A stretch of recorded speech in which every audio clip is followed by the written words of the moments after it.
I'm cooling in LA, the place where stars are born.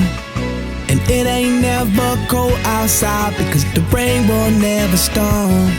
And the stars ain't only in the sky because the stars lay on the floor. And I got the city on lock if you wanna explore. And baby, I'll be cooling in LA. Hey guys, welcome back to our channel, The Free Range Musician. So I'm sure many of you are at home right now because you're not in school or at work due to COVID-19, and Errol and I are in the exact same position. Neither of us are at USC right now. School's out for the rest of the semester. We're doing online classes for the rest of the semester. So I'm back here in Tucson, Arizona. And I'm back in Georgia.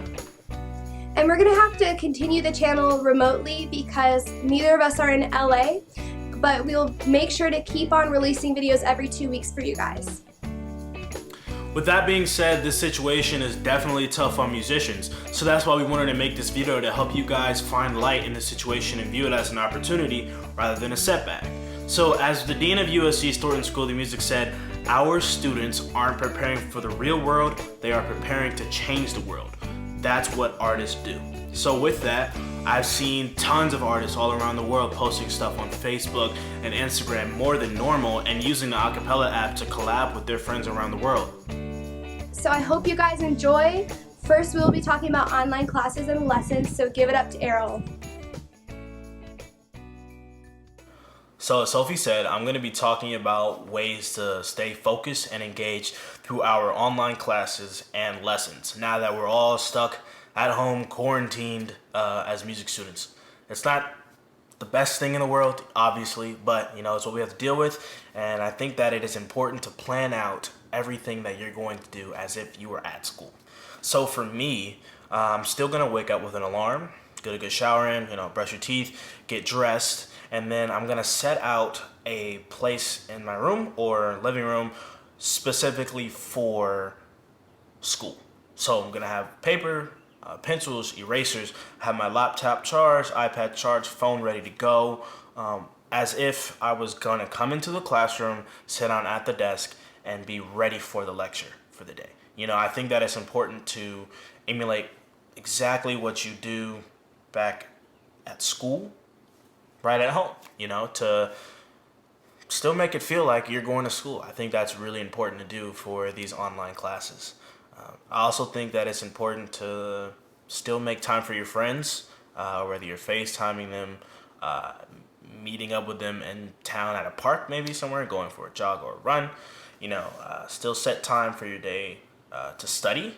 It is very, very important to plan in times like this where it seems like we have all the time in the world. It's a blessing and a curse, but if you don't plan it out, you can sit around all day, which I'm sure we've all done, and not do anything at all, and then you just look up and be like, oh, my day's gone.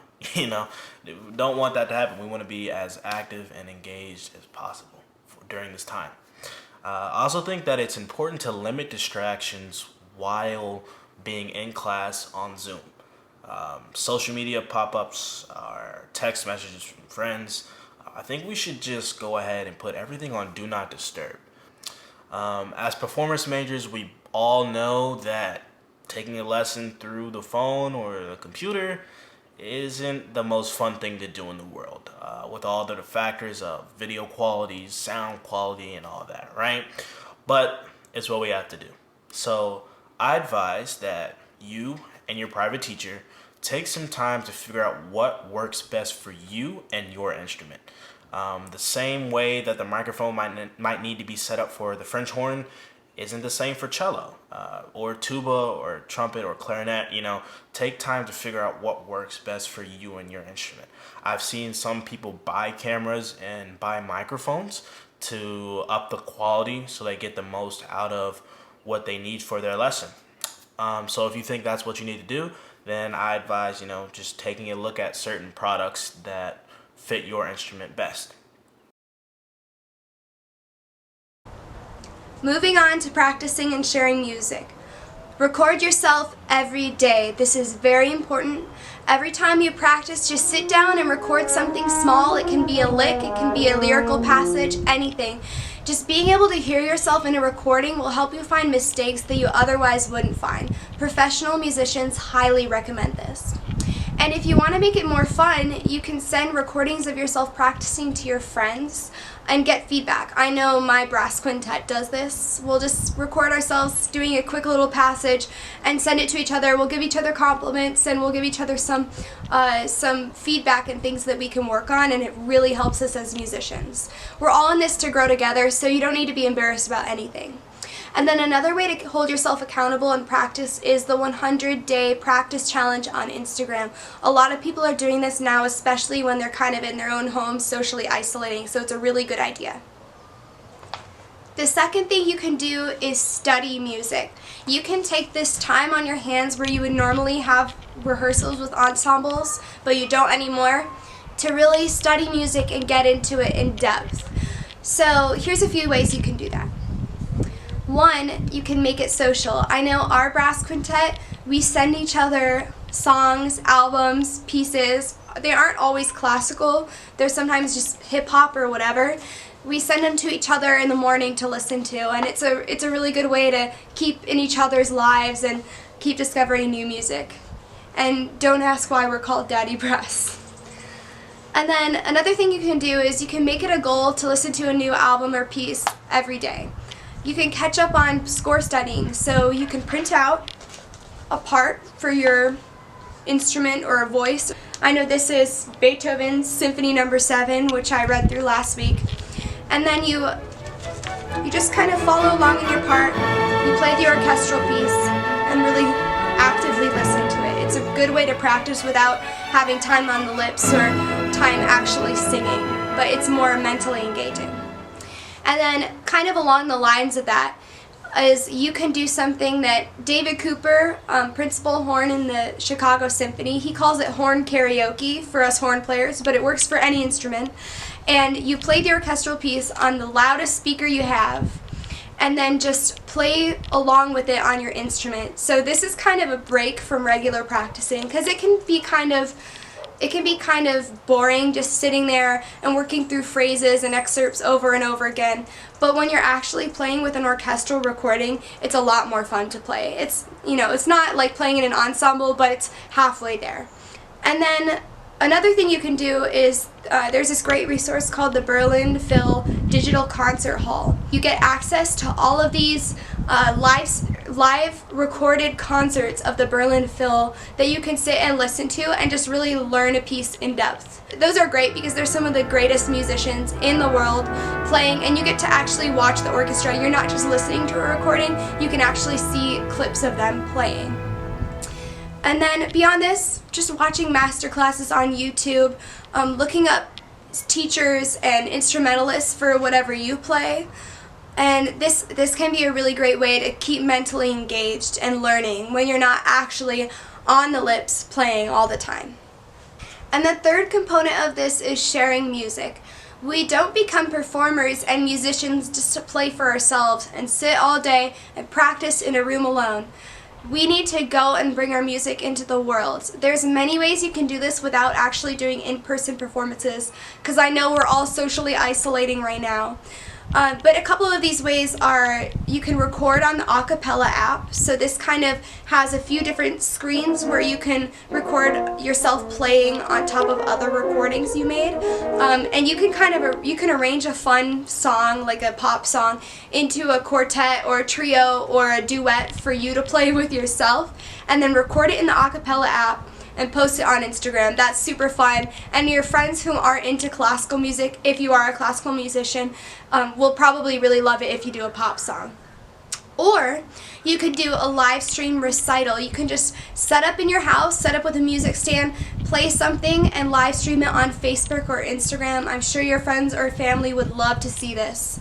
And it's a good way to kind of, do something different and not just practice alone. And then something else USC did is USC Thornton made on their Instagram page, they made a thing where you can send in videos of yourself performing a piece, and then they post it on their page. A lot of people are doing this, whether it's on school accounts or their actual personal Instagram or Facebook account. And a lot of hashtags that people are using are songs of comfort, hashtag songs of comfort, and then hashtag share music. And we'll be doing a thing on the Free Range Musician where if you send in a recording of yourself performing or practicing something, we will post it on our Instagram story. These are going to be a really great way for you to share your music with the world and keep on supporting the community around you. Outside of things that we're going to have to do for classes on Zoom and lessons, I think that it's very important to take time and get outside of the house. You know, whether that means you take a walk or jog or ride your bike around the neighborhood, it's important to get out. Maybe create a new hobby. You know, for me, I'm a huge sports fanatic, so it sucks that sports are all gone now. And so ESPN has been showing old games, the best games ever played. I've been watching those. NBA League Pass is available to watch all the games from this past season and previous finals matchups of Kobe versus the Celtics, LeBron versus Spurs, stuff like that I've been catching up on. I've also been listening to some new albums, whether it be new brass quintet albums or brass ensembles, or just watching videos of orchestras on YouTube, just watching music videos of different pop bands, just, you know, using what we have through the internet and through music streaming services and what's still being shown on TV of sports is how I've kind of gotten into getting out of my head of the fact that, yeah, we're stuck inside and quarantined and all that, but still getting the most out of what I can. Even though you're social distancing, make an effort to get outside every day. Stepping outside, getting some exercise, getting a breath of fresh air will make you feel 1,000 times better. I know it's easy to get stuck inside and just watch TV all day. Trust me, I've been binge watching Arrested Development for a couple weeks now, but you need to get out. You know, it'll really help your mood. It'll really help your body feel better. One thing I love doing is running. This is completely safe to do while you're trying to socially isolate. You know, you could be outside and be roaming free. And this will also really help your lungs if you're a wind player or a vocalist. Or you can take your dogs on a walk or your cat on a walk if your cat will walk. I don't really know about that one, but maybe. You could take an imaginary dog on a walk. And then another thing you could do is yoga. I really recommend yoga with Adrian, and I've put a link for that down below. Or Pilates, you can also do to videos. I've put a link for that down below. Blogilates is what I really like. Or you can just find a way to exercise on your own. You might have exercise equipment. You might have a bike, so you can do any of those things. They're all really great to improve your mood. So we've posted many links below to professional musicians and artists' accounts that you should go follow during this time that we're quarantined for COVID-19. And also some links to websites that are doing concert live streams and have other links to tools that you can use to share music. As Troy and Gabriella said, we're all in this together, so let's keep supporting each other because that's what artists do. With that, please send over recordings to us of you practicing or performing pieces, and we will repost on our Instagram story. So now it's time for Songs of the Week. We're going to try to recommend songs for up-and-coming artists from here on out. So my song this week is Talk by Ella. And then my song for the week is Give It To Me by Mia Folick. So thanks for watching today, and remember to give us a thumbs up and subscribe and let us know what you think about the show. Now go make some music.